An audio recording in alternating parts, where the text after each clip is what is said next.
बिस्मिल्लाहिर्रहमानिर्रहीम। नाज़रीन अस्सलामु अलैकुम वरहमतुल्लाहि वबरकातुहू।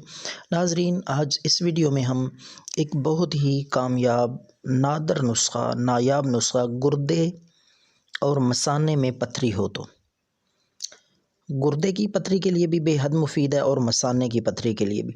तो सादा सी दो चीज़ें हैं, लेकिन हैं बहुत ही मुजर्रब और कुरान और सुन्नत से ये इलाज साबित है।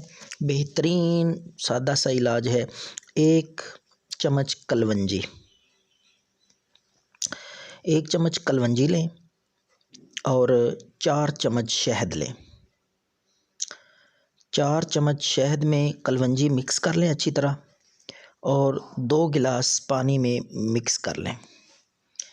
2 गिलास पानी में मिक्स कर लें और निहार मुँह इसको पीना शुरू करें, यानी नाश्ते से पहले भी और इसी तरह वक्फ़े के बाद, दिन में, दोपहर को, असर के वक़्त, रात तक ये मुकम्मल सारा पी लें।